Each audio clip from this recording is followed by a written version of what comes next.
Hola, hola, ¿se me escucha? Ya, perfecto.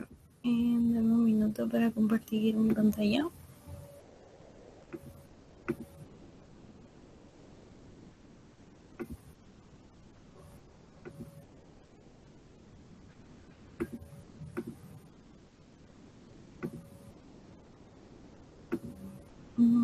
Ya.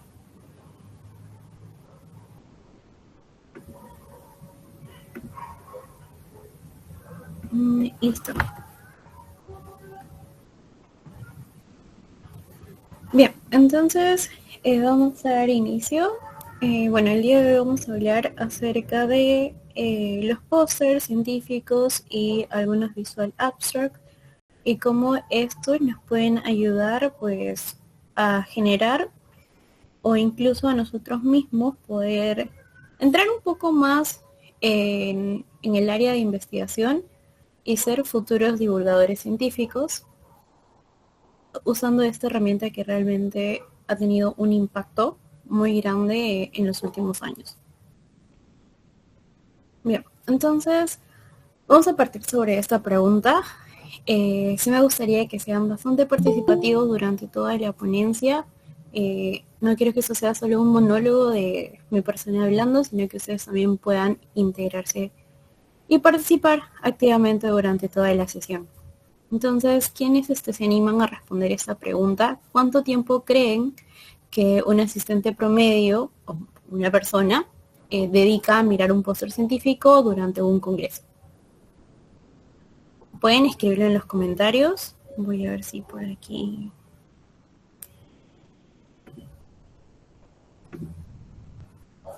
Si alguien se anima.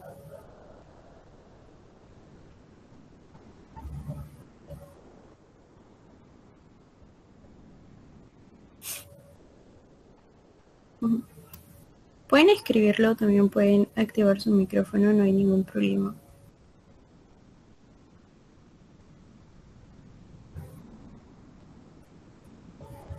Ok, 5 minutos, nos dicen por ahí. ¿Alguien más?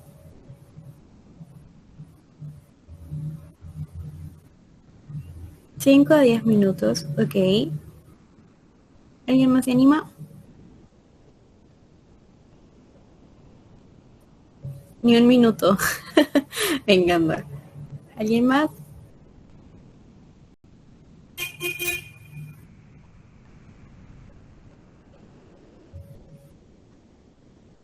Ok, 3 minutos. Va por ahí.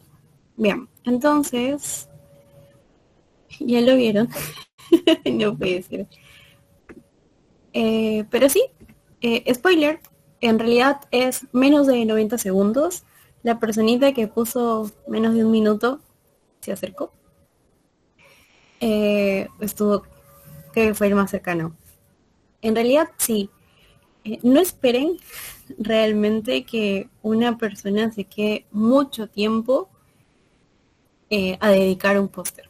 Sobre todo porque dentro del primer contacto de la primera, digamos, interacción de la persona frente al póster, frente al expositor, si en los primeros 30, 60 segundos como que no llamaste su atención, ya sea con el título, con la forma en que lo has elaborado, la diagramación, son varios factores que en sí van a estar vinculados, pero principalmente es por el tema visual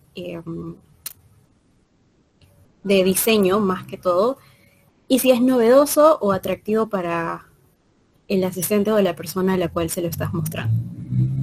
Y esto aplica no solamente cuando nosotros nos dedicamos a elaborar algún póster o elaborar algún visual, en realidad aplica para todo.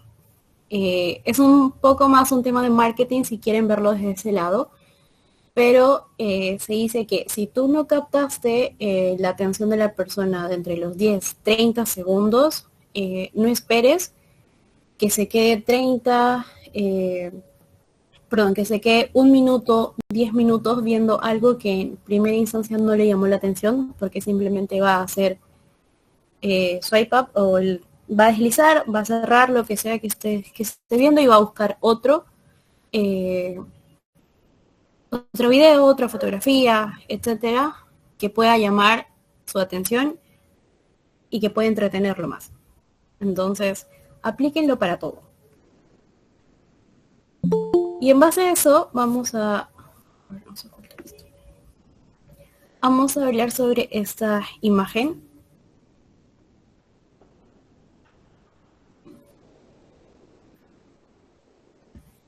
¿Qué creen ustedes que ven? O sea, ¿qué comentarios se le vienen a la mente al visualizar esta imagen?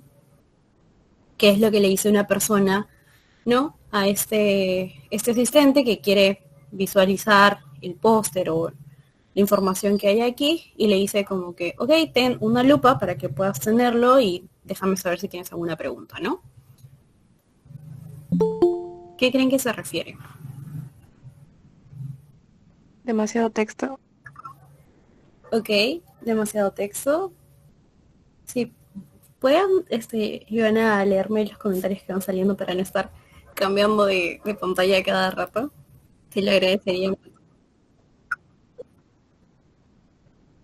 Bien, entonces chicos, anímense.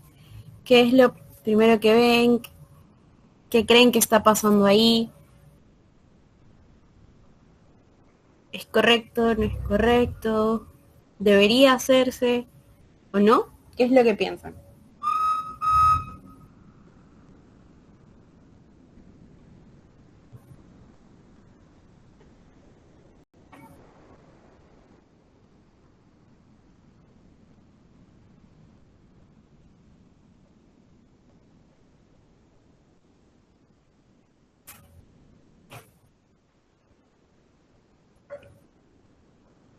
Nadie se anima. Están muy tímidos.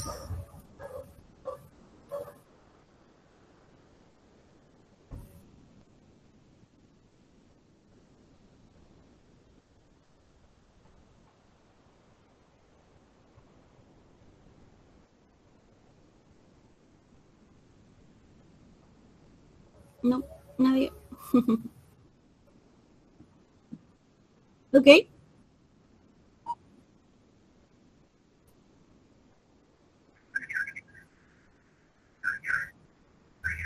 ok, está bien. Bueno, si por ahí otro comentario me lo hace saber, pero vamos a quedarnos con ese mientras para seguir avanzando. En realidad sí. Eh, si nos remontamos a años atrás, eh, antiguamente, ¿qué es lo que se hacía con el tema de exponer un tema, no darlo a conocer, ya sea una investigación, eh, cualquiera? ¿Qué es lo que comúnmente se hacía? Tú agarrabas su papelógrafo cuando todavía no estábamos tan metidos en lo que es la era digital, ¿no? Y todavía pues usábamos cosas físicas para poder compartir la información. Agarrabas tu papelógrafo y ¿qué es lo que hacías? Tenías una exposición, entonces con tus plumones ibas como que escribiendo, ¿no? Llenando y todo lo que tú ponías era 80% texto y por ahí una que otra imagen impresa, ¿cierto? Entonces, esto no solamente pasaba, digamos, no sé, en los colegios, en las exposiciones, sino que también a nivel académico superior. Pero, ¿cuáles fueron las primeras limitaciones o, digamos, dificultades que se fueron presentando con eso o que algunas personas dijeron, ok, pero podemos mejorarlo, podemos sacarle mayor provecho a esto? Y es que si tú presentas, como vemos en la imagen, demasiado texto, podrías aburrir al lector y no es la idea, ¿sí? O al contrario, solamente presentas full imágenes, pero no hay una correlación, no hay un nexo entre ellas y no se da a entender la idea central de lo que quieres compartir, pues tampoco funciona.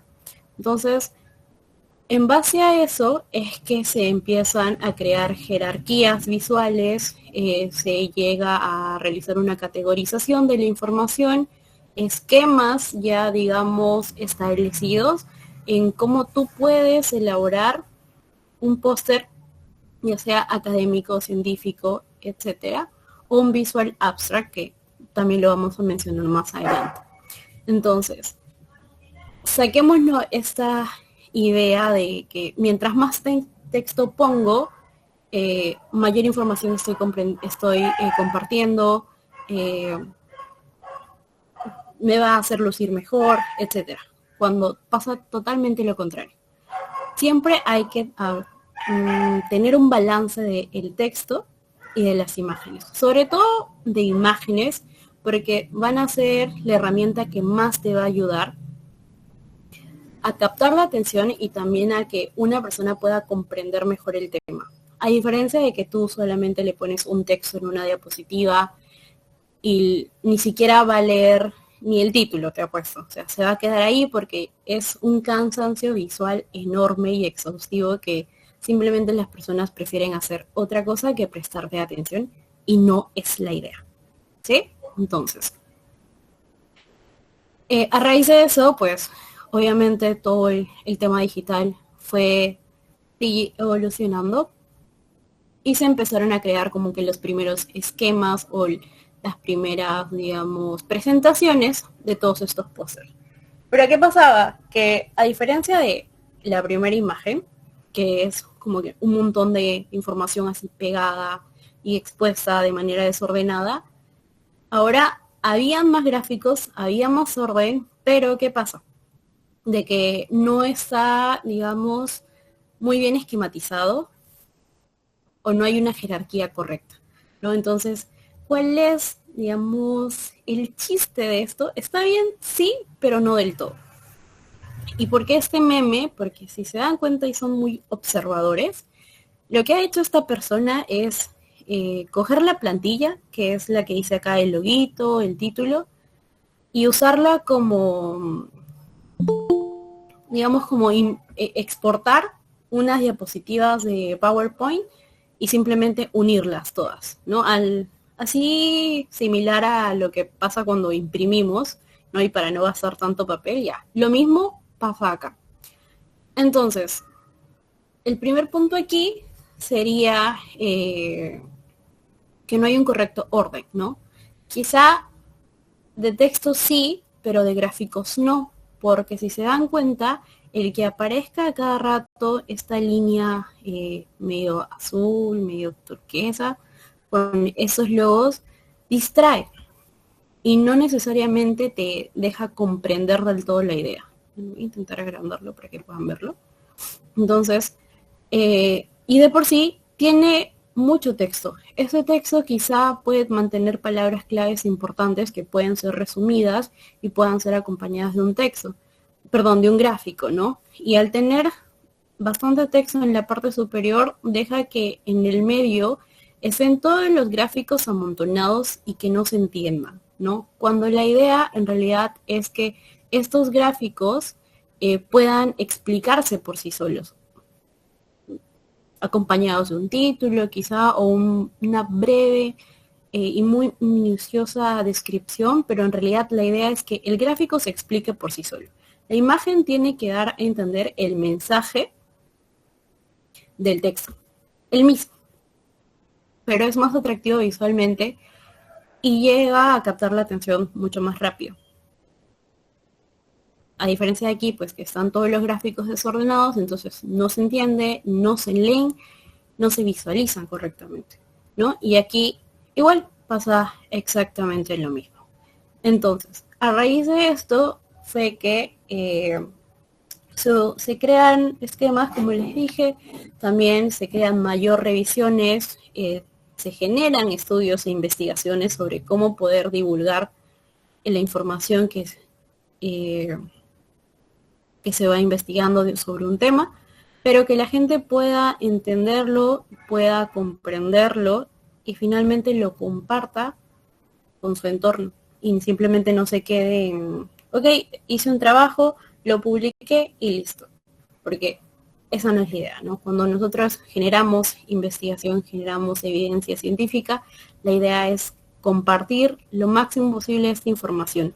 De nada me sirve tener un paper publicado si nadie lo lee, si nadie lo cita, si nadie lo toma como referencia, ¿no? Les mencionaba entonces los póster se definen ya más como una presentación con menos texto y más visualización estructurada, ¿no? Hay ya esquemas determinados, etcétera. Entonces, ¿por qué vendrían a ser importante hablar de esto o generar mayor conciencia en los estudiantes sobre este tema, ¿no? Principalmente porque ya sea un póster o un visual, ambos van a ser un resumen gráfico de un trabajo científico, ¿no? Cuando hablamos de un paper, por ejemplo. Y esto, a su vez, va a constituir uno de los medios más eficaces para nosotros generar comunicación científica biomédica, ¿no? Compartir todas las investigaciones que se vienen realizando en distintas áreas, ya sea el área médica como tal, sino puede ser ingenierías, pero que estén ligadas a la ciencia, finalmente, ¿no? Y este va a ser un instrumento fundamental para una educación médica continua. Mientras más información, más divulgación haya, nuestra población estudiantil médica pues van a tener mayores herramientas, va a tener incluso mejor comprensión de ciertos temas y finalmente puede divulgarlo hacia su comunidad, hacia su entorno en casa, etcétera, ¿no?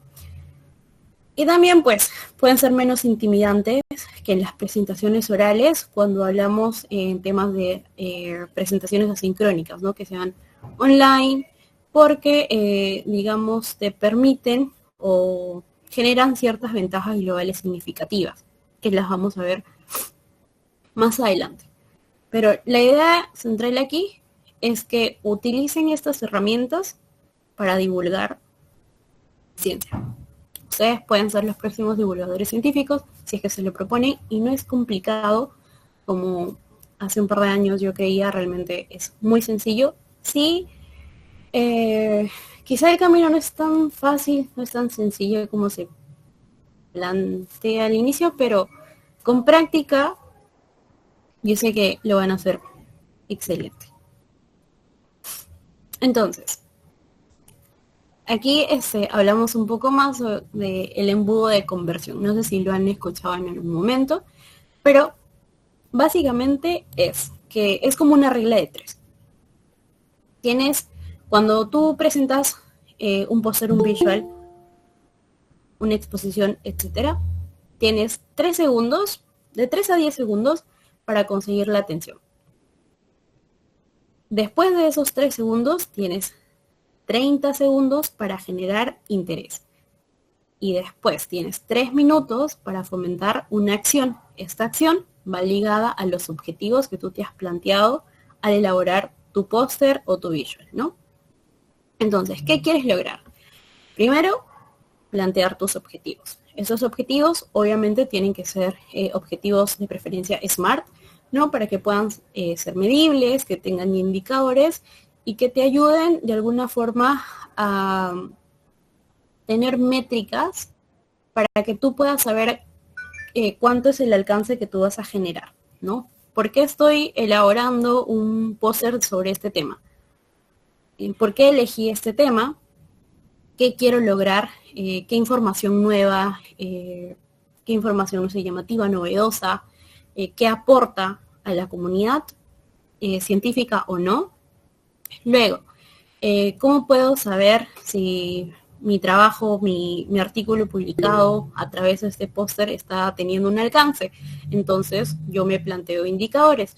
No sé, quizá la cantidad de citas que ha tenido, las referencias, cuánto, digamos, alcance digital ha tenido, ¿no? Si yo lo subo a alguna red social o lo comparto en algún medio, cuántas veces tuvo comentarios más que likes, en realidad, porque actualmente los likes ya no son un indicador en redes para saber si pegó o no pegó una publicación, ¿no? Son más los comentarios, la interacción. El compartir, el comentar, ayuda más que un like, en realidad. Y te da también un mayor porcentaje de engagement, de retención, que es la atención que tú estás generando en el usuario. Entonces, Si tú cumpliste o detallaste bien tus objetivos, entonces esos 3 minutos que tú tienes para fomentar la acción van a ser favorables, entonces, y vas a poder cumplir todas tus métricas, todos los indicadores que has planteado. Pero siempre es importante partir de los 30 a 10 segundos como máximo para conseguir la atención. Recuerda, yo consigo la atención de alguien, genero un interés, puede ser a través de una pregunta, aquí ya juega mucho el tema en cómo lo presentan, y después de eso ya yo puedo seguir explicando el por qué y tus objetivos y etcétera, etcétera, ¿no? Los resultados, la metodología, etcétera. Pero si si este primer y segundo paso no lo hacemos bien, definitivamente en el tercero nos va a ir pésimo. Ahora, también hay que hablar de proporciones en cuanto a la manera en que nosotros elaboramos o elegimos la información que vamos a compartir. Los pósters, hablando netamente de ellos, tienen, digamos, una regla, ¿no? Es 50% gráficos, porque acuérdense que dentro de los pósters hay un esquema a seguir. O sea, tú pones el título, la introducción, luego viene el tema de una metodología, ¿no? Puedes incluir ahí los criterios de inclusión, exclusión que estás utilizando en tu trabajo de investigación, las conclusiones y bueno, los resultados, que es lo que más importa. En realidad, lo que más tú tienes que destacar, más que tu objetivo, más que tu conclusión, siempre es tu metodología y tus resultados. Eso tiene que ser la base de todo. Lo otro es simple ayuda, pero digamos, las personas que califican o que realmente se toman el tiempo de leer los pósters, siempre se van de frente a la metodología y a los resultados. Es lo más importante en esas exposiciones. Y para eso es importante colocar gráficos, sobre todo en resultados estadísticos que se usa bastante, como lo hemos podido ver acá, ¿no? Estos gráficos sí o sí tienen que ir, si es que también apoyan o hay una relevancia mayor en tu trabajo. Si es que tu trabajo, el paper, no lo amerita tanto, puedes disminuir la cantidad de gráficos. No tienes que poner todos, evidentemente, solo seleccionar los que más te ayuden. Y luego lo puedes complementar con otro tipo de gráficos para hacerlo más atractivo visualmente. Y luego el otro 50% se divide en 20% de texto, de información, y el 25% de espacio. Este 25% de espacio suele estar olvidado en la mayoría de las veces, ¿no? Por ejemplo, ¿cómo lo podemos entender más? Aquí, por ejemplo, aquí no hay ni un 25% de espacio porque no se entiende absolutamente nada. Aquí como que trataron de ponerlo, de incluirlo un poquito, pero tampoco es que se respete. Cuando nosotros hablamos de espacio, no queremos decir que hay un espacio en blanco. No nos referimos a eso. Cuando hablamos de espacio, nos referimos al esquema en que se está utilizando, si se respeta o se entiende, por ejemplo, que esta parte es introducción, digamos, esta parte es objetivos, esta parte es metodología, resultados, conclusiones, referencias bibliográficas. A eso nos referimos con espacio. Todo tiene que estar siguiendo una estructura, siguiendo un orden. Pero si no existe eso, pues tampoco va a ser, digamos, fácil de comprender y al final vas a mostrar un póster así sin darte cuenta. Por eso es muy importante tener en cuenta el espacio, ¿no? Y recuerda, 25% texto y 50% gráfico. Si tú cumples esta regla, te va a ir excelente. Aquí les traje algunos ejemplos, ¿no? Eso vendría a ser el esquema base de cómo es que se empezó a colocar la información de este póster, ¿no? Y las maneras diferentes que hay para también elaborarlos, ¿no? Esto, en cuanto al criterio de elaboración, va a depender mucho hacia dónde quieres difundir tu póster, ¿no? Estoy hablando netamente de los pósters científicos. Porque hay esta diferencia de, por ejemplo, aquí que han querido hacerlo un tipo cómic, ¿no? Para que se pueda entender mejor, ¿no? Y hay otros que van a notar que son más serios, incluso los colores son un poco más opacos, entre comillas, pero no son tan llamativos.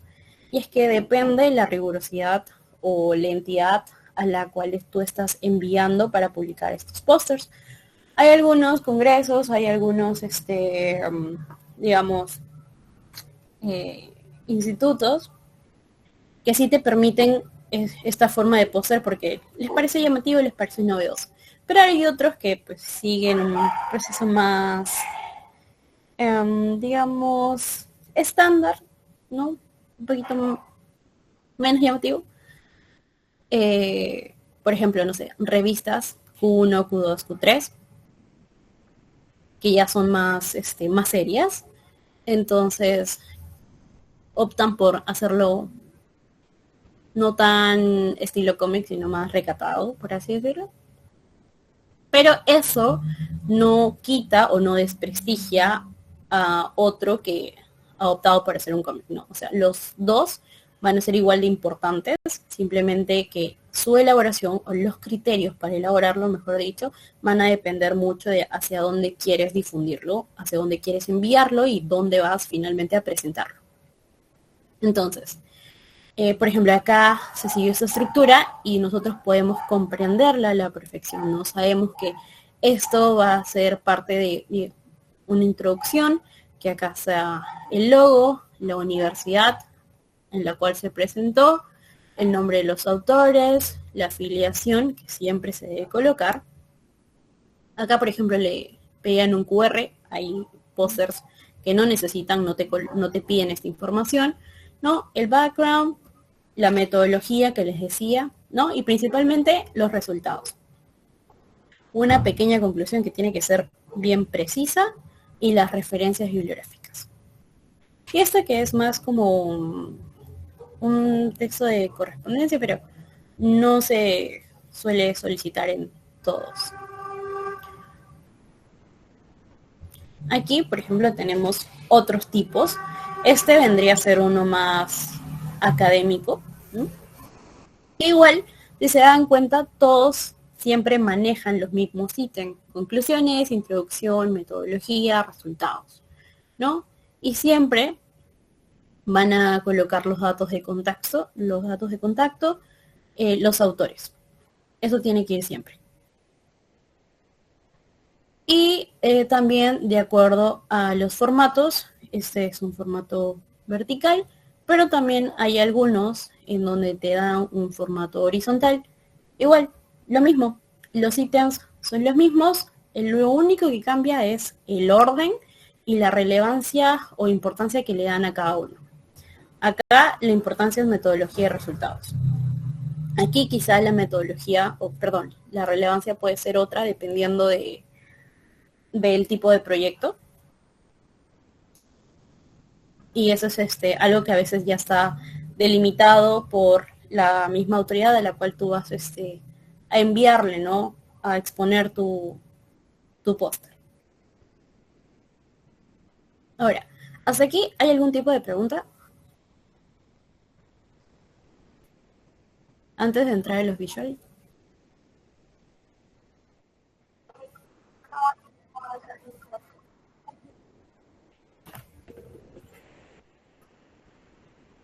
Ok, gracias. Ahora vamos a esperar un ratito a ver si alguien tiene alguna duda, alguna pregunta. Si no, seguimos.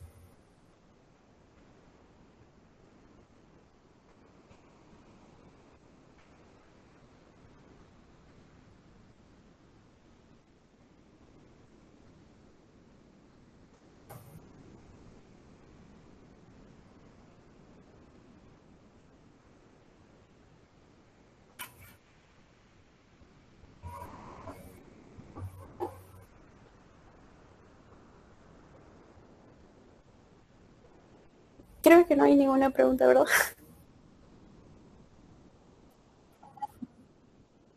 Listo. Entonces, bueno, entenderé que lo entendieron todo. ¿Sí? Ok,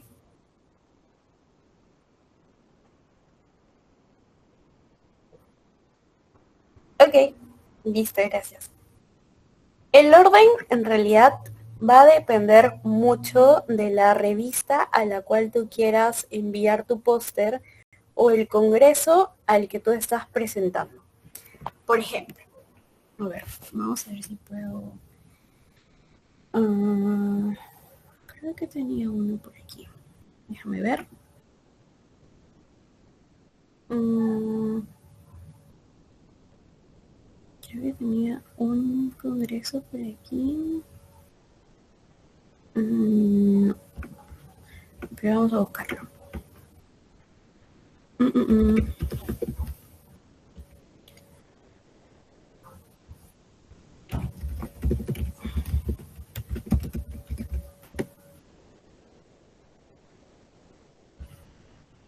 Mm,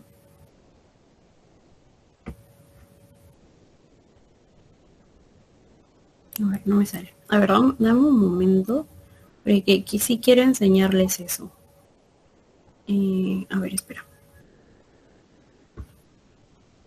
Déjenme buscarlo y ahorita se lo muestro.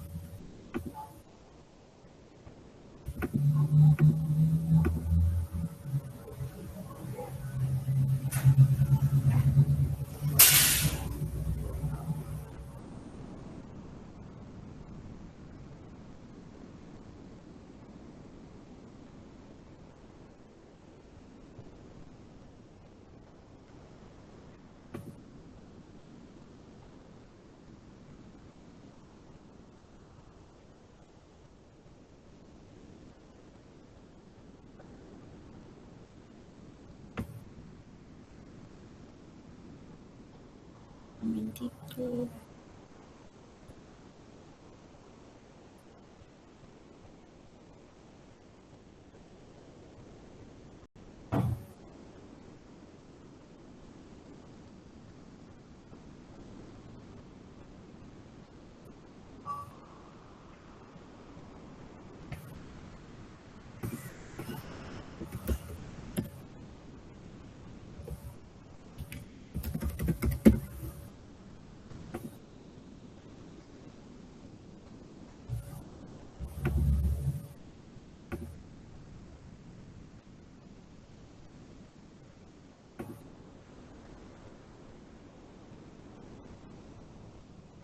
Ya, acá está.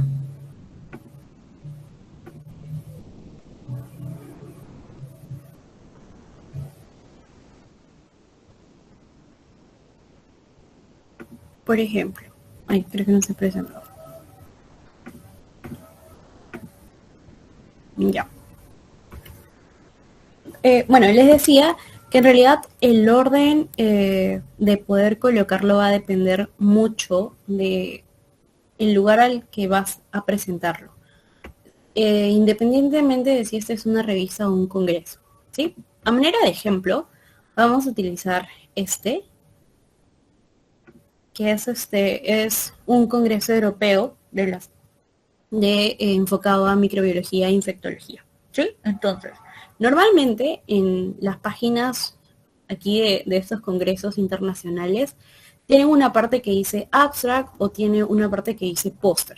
Entonces, los abstracts van a ser, digamos, la forma en que ellos llaman a los póster o a los visuals como tal, ¿no? Que van a ser estas presentaciones gráficas visuales.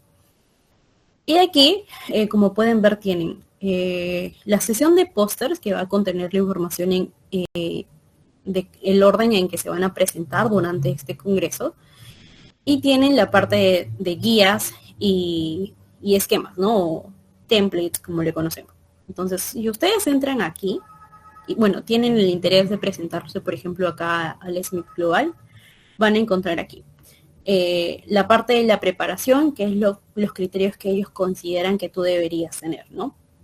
Tipo de abstract es el regular o un reporte de caso o una serie de casos, ¿sí? Que son diferentes tipos de investigación. los autores, el título, el texto, las figuras, cómo es que tú debes incluirlos, los formatos en que tú debes incluirlos, que eso también hay que tenerlo muy en cuenta, las categorías, que te van a dar como que enlaces donde tú puedes investigar un poco más, los tópicos, ¿no? Y si ustedes siguen bajando, van a tener algunos ayudas de tipo sé conciso, qué es lo que tú deberías considerar al momento de la preparación y la elaboración finalmente, ¿no? Entonces te van a dar un video donde tú vas a descargar el archivo en base al cual tú vas a empezar a trabajar. Por ejemplo, ¿no? Acá están los templates, que son como las plantillas. Entonces tú puedes descargar la plantilla 1 y la plantilla 2. Vamos a descargar la plantilla 1. Y aquí, por ejemplo, ellos tienen este orden en específico, ¿no? Lo tienen en formato de PowerPoint. Vamos a ver que cargue un poquito. Y ya, por ejemplo, lo tienen aquí. Está en blanco, pero este es como que el esquema base en que tú tienes que presentarlo. Tiene que ir este logo, este banner, ¿no? Y aquí vas a empezar a ordenar todo lo que ellos te han dicho. Ves el video y dentro del video te van a decir exactamente en qué parte tú deberías considerar colocar la introducción, la metodología, ¿no? Eso es en el caso de acá. Pero en líneas generales, cuando tú pones, por ejemplo, no sé, póster científico, te aparecen estos esquemas de aquí, ¿no? El cómo elaborar un póster científico, por ejemplo. Uno que esté bien estructurado podría ser ese de acá. Entonces, siempre en la parte de arriba va a ir título, autor, afiliación y encabezamientos, ¿no? Algunos consideran colocar el abstract, esto normalmente no se coloca, luego sigue una pequeña introducción o también se colocan los objetivos, la metodología, resultados, que siempre tiende a ser en la parte central, conclusiones, bibliografía. La bibliografía puede estar aquí a un lado o a veces lo colocan simplemente en una línea en la parte inferior, ¿no? Para separar como que del título, el contenido y bueno, las citas. Es lo que generalmente se coloca. Pero como les repito, el orden en que ustedes lo van a colocar sí va a depender muchísimo del órgano al que lo van a presentar. ¿Se entendió?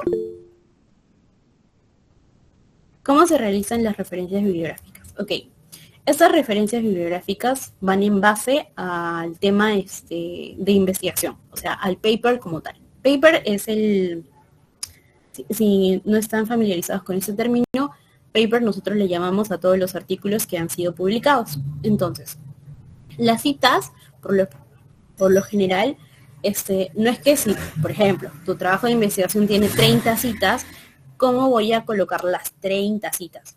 No se colocan las 30 citas. Evidentemente no, por tema de espacio. Entonces, ¿qué es lo que se hace?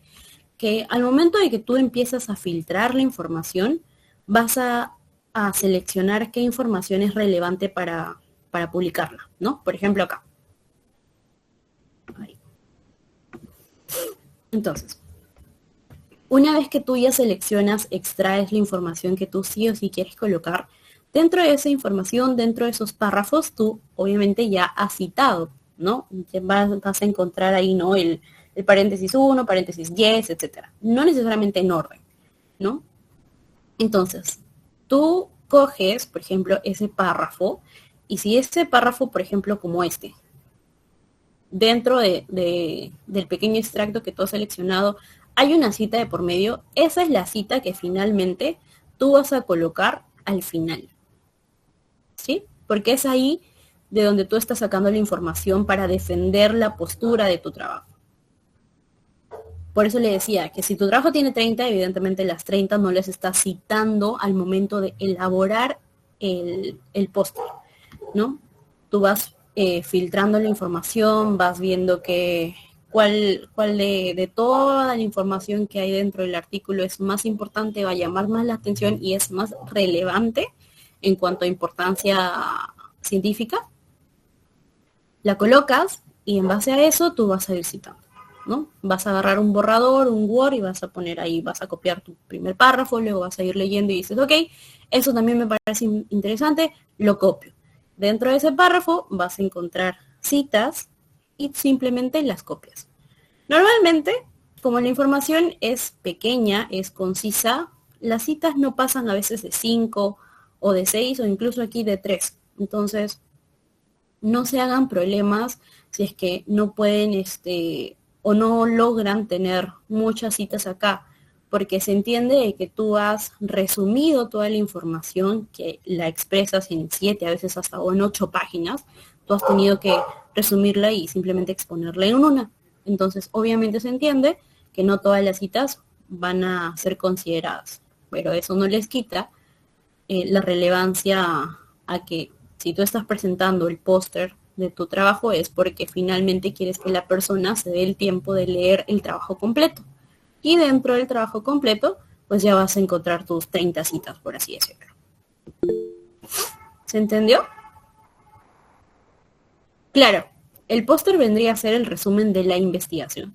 O sea, tú, por ejemplo, si tú haces una investigación y finalmente quieres, no necesariamente que esté publicada en alguna revista, pero tú tienes un protocolo o un trabajo, un reporte de un caso, entre esos ejemplos, por ejemplo, perdón, entre esas categorías, por ejemplo, tú puedes elegir una. Entonces, la vas exponiendo. Y es el resumen de un trabajo, o un trabajo, no sé, estás leyendo en una revista y uno de esos trabajos te llamó la atención, pero no eres tú el autor. También puedes elaborar un póster. Obviamente tienes que pedir el permiso de que lo estás haciendo. Tratar de contactar al autor del cual tú vas a elaborar un póster o un visual. Y en base a eso empiezas a trabajar, ¿no? Ya tienes el trabajo de investigación, que normalmente son de 5 a 8 páginas. A veces son más extensos dependiendo de qué tipo de trabajo es, pero tú tienes que tratar de resumirlo. Entonces, tú vas a resumir ese trabajo, esas 7 páginas así largas, tú las vas a resumir y las vas a colocar, las vas a colocar en tu esquema, ¿no? En el esquema que tú tengas como guía. ¿Se entendió? Vilcoa, ¿se entendió?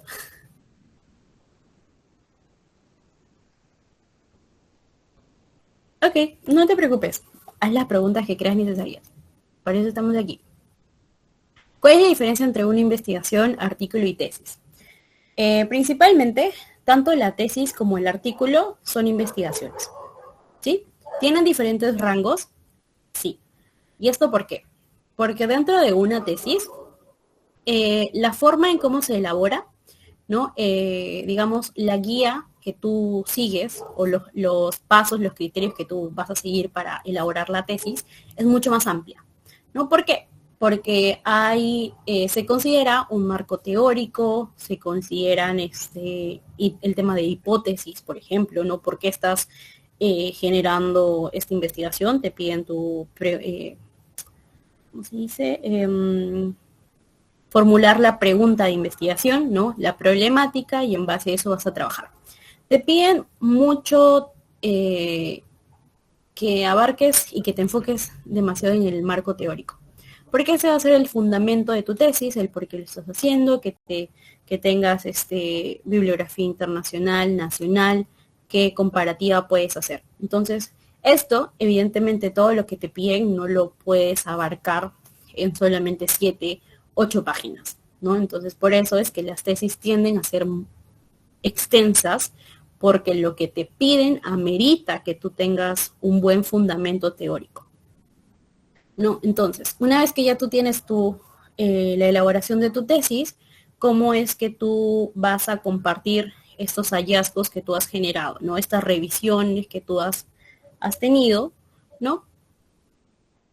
de una forma breve para que todas las demás personas lo vean, ¿no? O lo lean simplemente.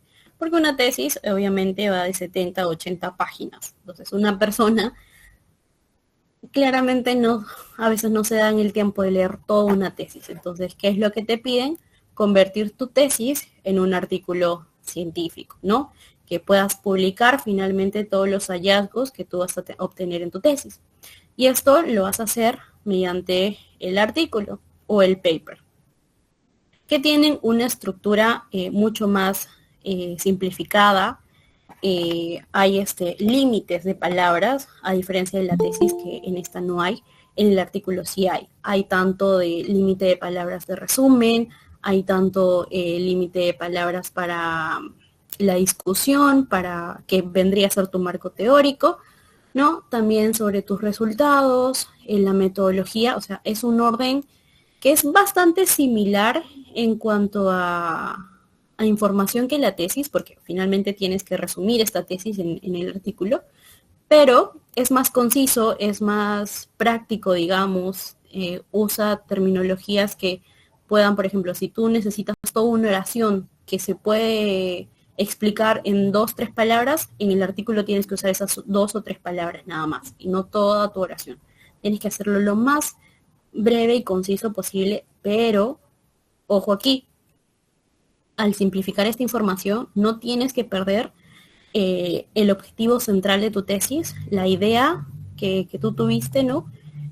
No tienes que perder esa esencia. Tienes que ser fiel a tu tesis y toda la información que tú vayas a colocar en tu artículo, que van a ser comparativas también internacional y nacional, si vas a citar autores también. Entonces, todo lo que tú vayas a colocar en tu artículo tiene que ser quizá no tan detallado, algunas cosas sí, otras cosas simplemente mantenerlas breves, pero que siempre estén manejando, tengan una, a ver, ¿cómo se podría decir? Que predomine la idea central de investigación, ¿no? La problemática y el objetivo, y que también todo lo que tú vayas a plantear en comparativas con otros autores refuercen el hallazgo que tú has tenido, que impulsen tus resultados, más no los desvaloren, por así decirlo. ¿Sí? Esa va a ser la principal diferencia entre un artículo y una tesis.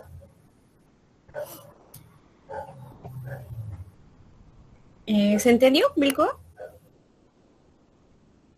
Perfecto. Who is? ¿Cómo se puede? Ok, voy a, antes de responder tu pregunta, voy a explicar lo de los visual y luego volvemos contigo.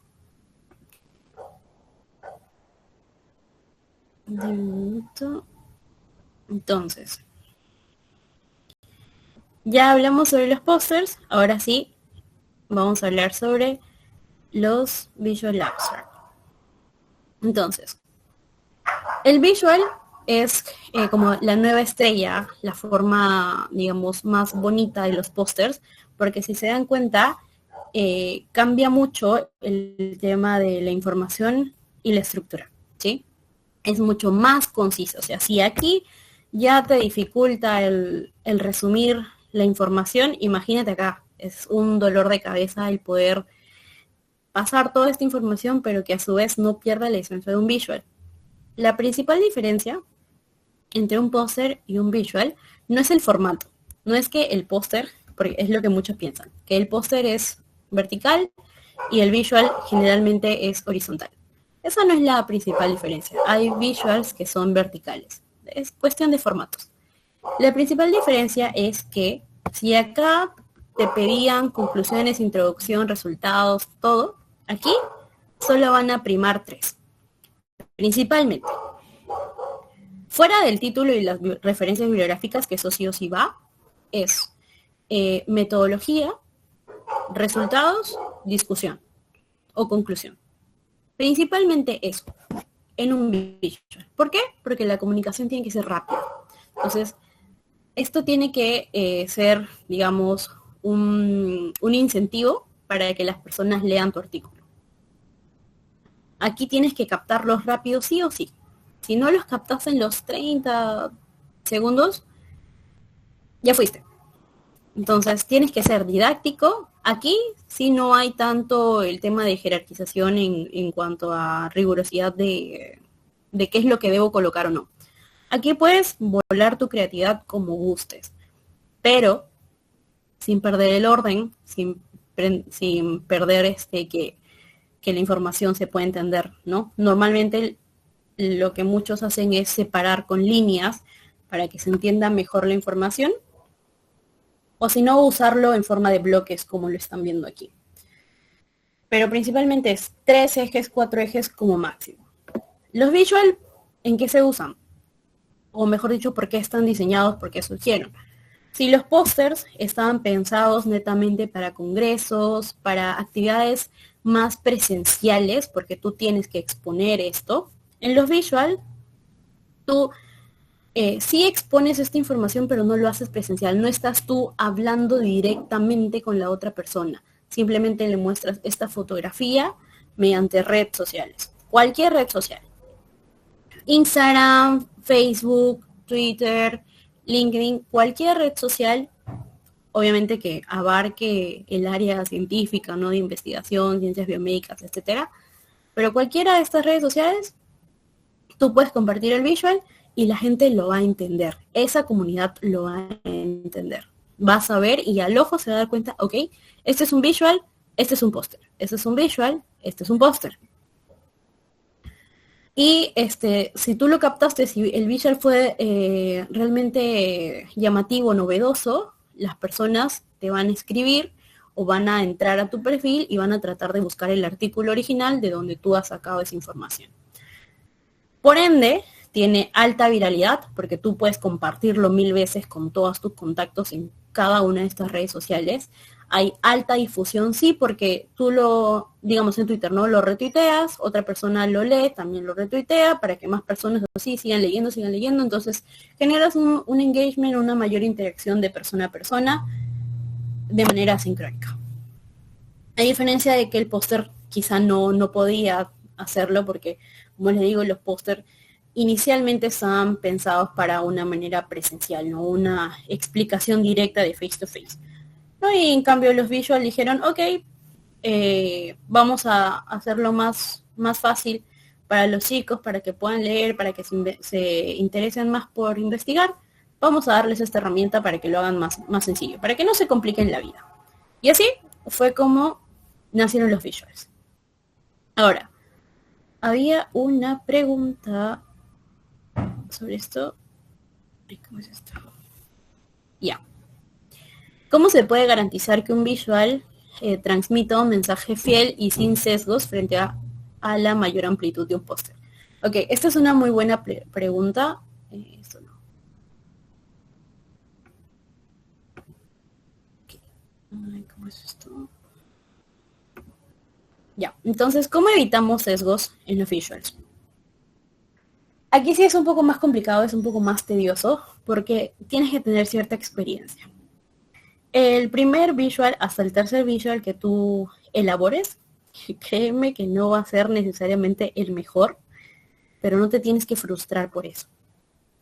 Mientras más visual hagas, mientras más practiques, vas a ganar una mayor experiencia y vas a hacer que estos sesgos, que estas limitaciones que puedan existir, sean mínimas, ¿no? Y que a diferencia de un póster, pues tu visual también pueda competir, porque no sé si muchos lo saben, pero hay revistas que tienen una sección netamente de visual abstracts, entonces las personas pueden concursar en estos y pueden publicarse, así como publicas un paper, también puedes publicar un visual. Actualmente ya se puede, incluso no solamente estos años, ya tiene tiempito en que algunas revistas ya tienen una categoría específica para los visual.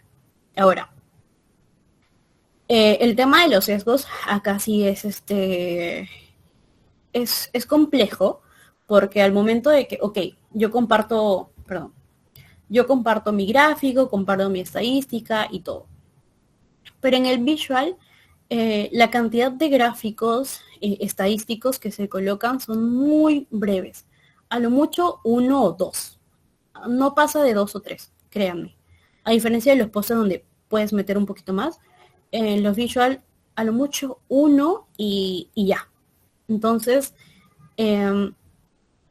estos sesgos, al compartir esta información, sí es de preferencia que lo lea o que lo revise una persona que quizá ya tiene más experiencia, tiene mayor facilidad para identificar qué es lo que te falta, qué es lo que, digamos, puedes disminuir para que no haya este sesgo muy grande de información o de estos gráficos que tú vas a colocar, porque a veces también lo que se suele hacer es, se adaptan los gráficos, o sea, el gráfico que se publica inicialmente a veces no es el mismo que tú compartes en un visual, ojo. Entonces, si de por sí al hacer un primer gráfico hay un sesgo, un margen de error, al elaborar otro, pues obviamente también va a haber un porcentaje de este. Entonces, lo ideal es que sí sea el mismo, pero a veces, bueno, autores eligen o deciden pues elaborar otro gráfico que pueda quizá unir dos tablas en una sola para que se entienda mejor. Y bueno, siempre va a haber un margen de error, pero siempre hay que tratar de que sea el mínimo y que pueda compensarse con el texto que tú vayas a colocar. Otra, digamos, punto en contra de los visual es la menor profundidad. Quizá no podemos ahondar tanto en un punto a diferencia de un póster donde puedes extenderte un poquito más, ¿no? Y evidentemente pues requiere habilidades de diseño. Lo que le decía, no se frustren si su primero, segundo, tercero, hasta el 10º visual que hacen no les convence, no es quizá lo que ustedes esperaban, no se frustren. Mientras más visual, mientras más practiquen, mejores resultados van a obtener. Y pues de por sí requieren una habilidad de diseño porque hay que ser muy hábil, muy ingenuoso en el tema de qué gráfico colocar para que se entienda mi idea, si coloco barras, si coloco, por ejemplo, una imagen así de humo o simplemente coloco mi estadística y ya, ¿no? Entonces hay que pensar mucho en qué colocar porque cada gráfico que está aquí tiene un porqué, no ha sido colocado simplemente por colocar. Todo ha sido estrictamente pensado, ¿sí? Entonces, sí respondí tu pregunta, Jules.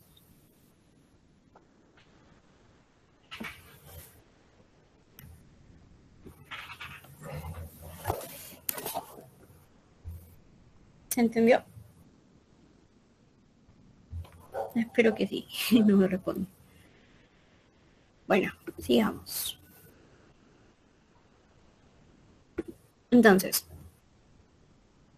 ahora se preguntarán, entonces, ¿cuál uso?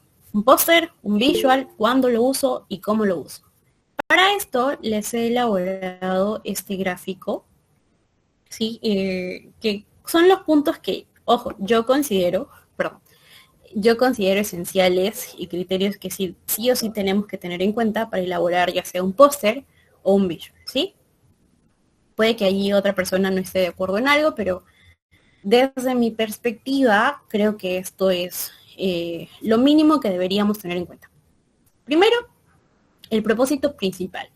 Un póster es, como lo mencioné, es básicamente exponerlo en congresos porque te pueda permitir una interacción y una discusión en los resultados, ¿no? Un one-on-one con la otra persona. A diferencia de los visual, que es más sintetizar mediante gráficos el contenido para una difusión rápida.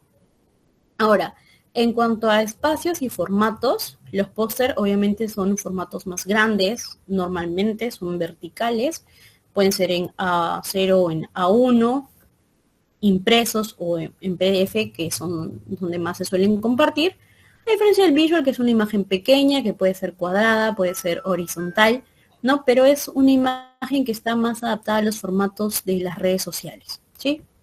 Ahora, en cuanto al nivel de profundidad o el nivel de alcance, en los póster obviamente esa profundidad es alta porque tú puedes enfocarte, puedes ahondar más en tu metodología, en tus datos y puedes usar gráficos complejos porque estos pueden explicarse mediante el texto, ¿no? A diferencia de los visual, que es una profundidad baja, porque no puedes colocar tanto texto, aquí es más gráficos, tienes que sí o sí colocar tu idea central, resultados claves y una conclusión.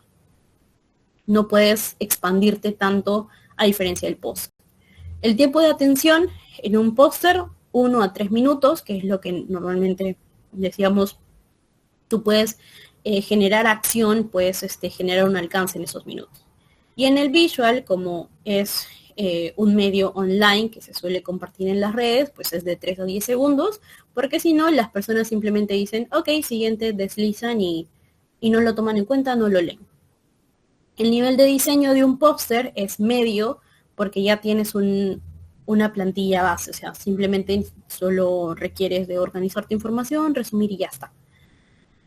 A diferencia del visual, es sí un nivel de diseño alto, casi, digamos, experto entre comillas, porque tienes que saber sintetizar muy bien y enlazar lo visual de lo gráfico, ¿sí? Como les decía anteriormente, todos los gráficos colocados en un visual tienen un porqué, tienen una explicación detrás, lo que veían aquí también, ¿no? O sea, estos gráficos no fueron puestos porque sí.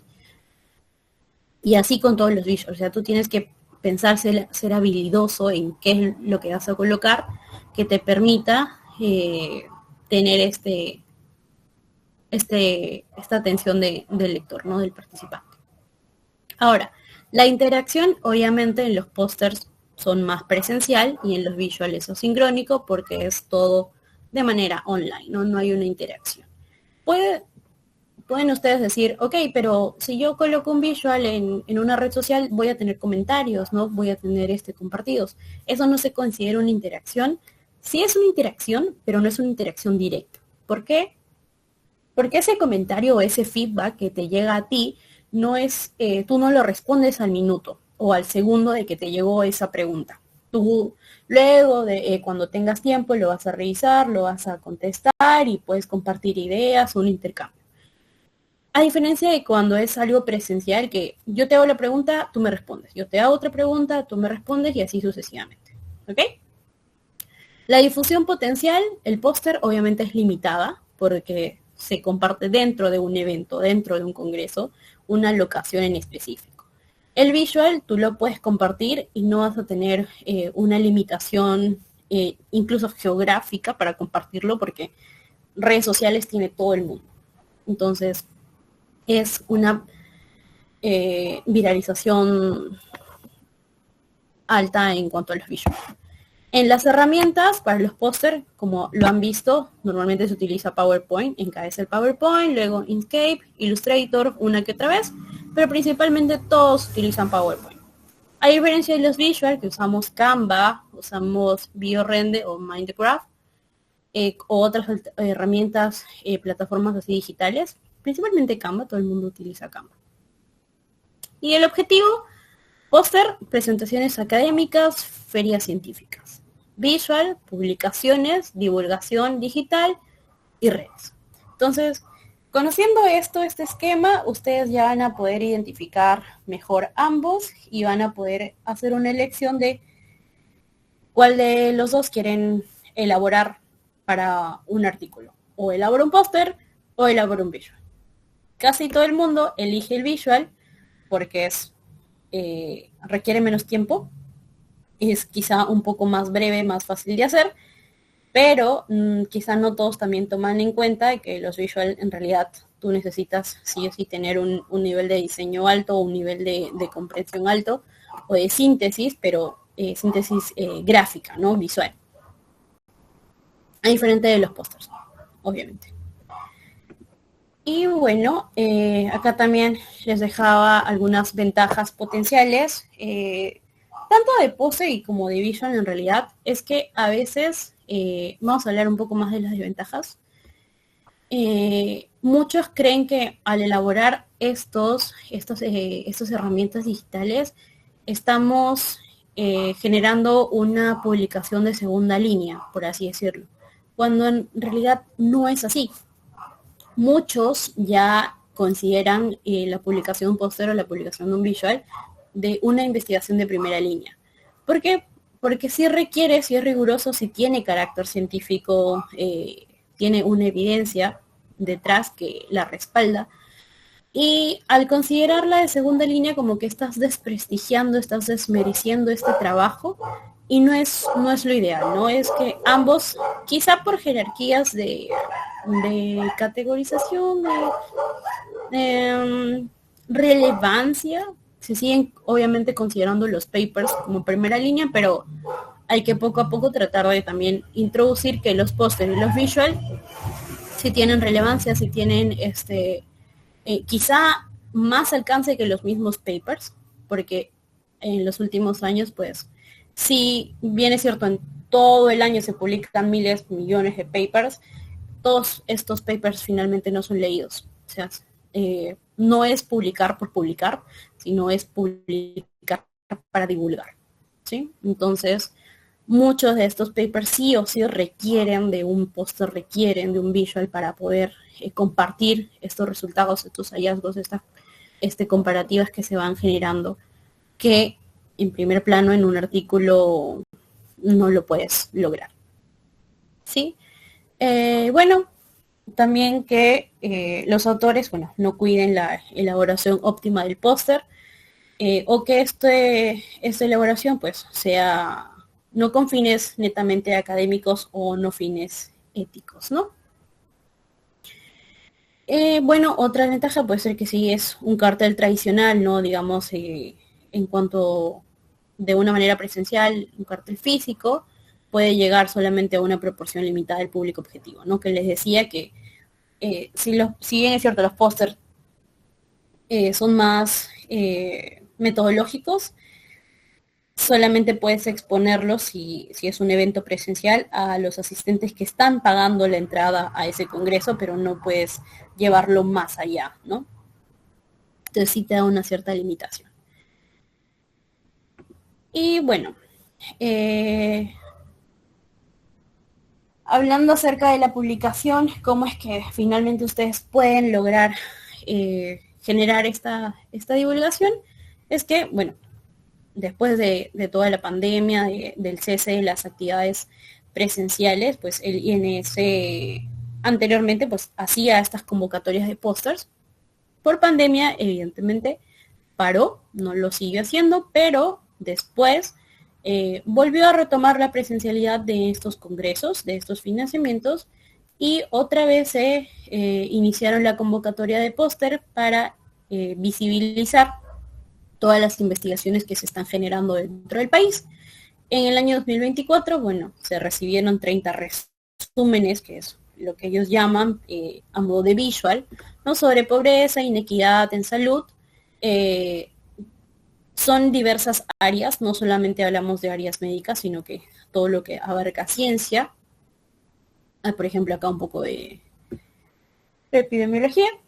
Y bueno, se recibieron 30, todos estos fueron publicados en un libro de visual del Congreso, y el registro de descargas pues fue mayor. Si fue mayor después de pandemia, si lo comparamos con cifras anteriores, sí, evidentemente, en cuanto a descargas, pero en cuanto a publicaciones como tal, este número sí fue menor de años anteriores, porque pues después de años de pandemia en que no se siguió con estas actividades, pues sí tuvo un impacto, pero que se compensa con el número de descargas, ¿no? Al ser de manera online, de manera sincrónica, pues muchos usuarios pueden hacer uso de estos visual y pueden compartirlo de una manera más fácil. Algunos criterios de evaluación que sí o sí hay que tener en cuenta para la elaboración, principalmente la relevancia y la originalidad del trabajo, ¿no? La claridad sobre el problema y los objetivos que están planteando, la metodología que le decía es muy importante, que es donde más se fijan, la precisión en los resultados y las conclusiones, menor cantidad de sesgo posible, y el uso adecuado de los recursos visuales, ¿no? Y bueno, un pequeño ya para terminar un checklist al momento de nosotros hacer es que siempre tengamos en cuenta que el mensaje principal se entiende en los primeros 5 a 10 segundos. Háganse esta pregunta siempre que ustedes van a elaborar cualquiera de estos dos. Si lo que tú estás elaborando está adaptado a la audiencia a la que quieres llegar, le vas poniendo un check, ¿no? Y así sucesivamente. sobre todo por si es adaptado a la audiencia. ¿Por qué? Porque los pósters están eh, en un, digamos, en un entorno más académico, más científico, y los visuals van más de la mano de la comunidad y del entorno. Los visuals se comparte información, es algo que me olvidé mencionar. Los visuals se comparten información no médica, o sea, perdón, no médica, no. Información no con términos médicos. O sea, tú tienes que ser el momento de redactar el texto, de redactar la información, de ver qué es lo que vas a colocar, que se puede entender por una persona que no tenga ninguna relación con el área de salud o el área científica. Yo siempre coloco este ejemplo de que la señora o el señor de la bodega de la esquina de tu casa lea ese visual y lo entienda. Ese es el propósito final de un visual. Que personas de la comunidad de nuestro entorno lo puedan entender y que esa información sea muy favorable para ellos. A diferencia de los póster que tú puedes utilizar la terminología que quieras y la persona lo va a entender porque está familiarizada con este entorno. Es visualmente legible para todos, dependiendo de si lo has logrado, le vas colocando el check, tiene jerarquía visual clara, o sea, está delimitado, está bien distribuido, check. Y finalmente, algo que no muchos hacen es revisa, prueba y recibe un feedback. El feedback es muy importante. Siempre yo les voy a aconsejar que muestren su diseño sin vergüenza alguna a otra persona y le pidan su opinión al respecto. Obviamente esta persona tiene que ser de mucha confianza para ustedes porque la idea no es que también se lo muestren y pues puedan obtener algún comentario que no sume, ¿no? Siempre comentarios constructivos que los alienten a seguir mejorando, ¿no? Y revísenlo en distintos dispositivos o tamaños en los cuales ustedes lo van a publicar. No es lo mismo publicar en Twitter que publicar en Instagram que publicar en Facebook, ¿sí? Y bueno, eso sería todo de mi parte. ¿Hay alguna pregunta?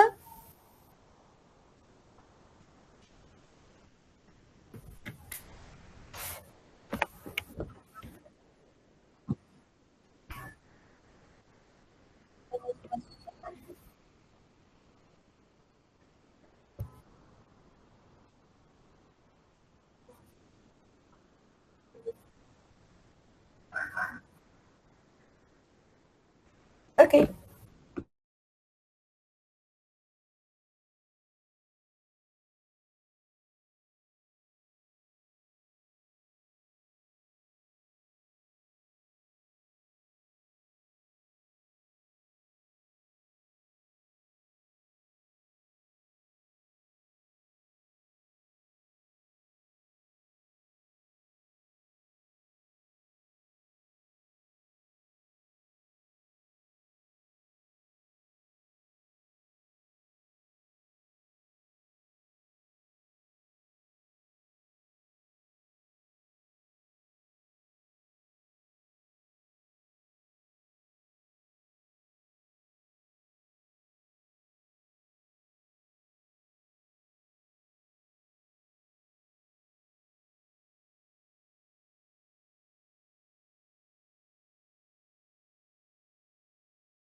Ok. Bien. En realidad, em, el visual lo que trata de hacer es resumir, ¿no?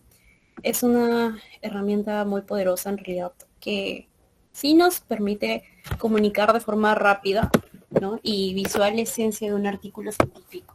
Pero hay que tener en cuenta, debe un minuto, hay que tener en cuenta que, perdón, un ratito, aló, dime,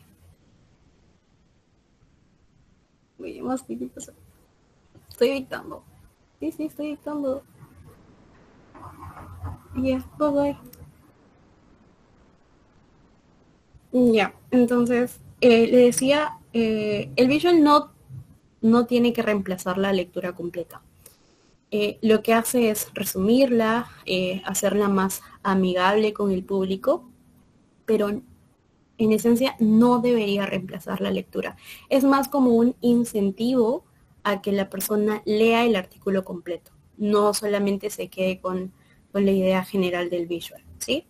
Eh, Tú puedes aumentar la visibilidad del artículo, puedes facilitar la comprensión, ¿no? Llamas de una manera más novedosa la atención de la persona, pero no reemplazamos la lectura del artículo, porque lo que finalmente queremos es que la persona lea el artículo completo, ¿no? Lea la investigación detallada y si algo no lo entiende, que tenga la posibilidad de quizá buscar en internet, preguntarte si es una persona llegada a ti, pero la idea es esa, ¿sí?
Listo, Joana. En realidad, gracias a ti por la invitación.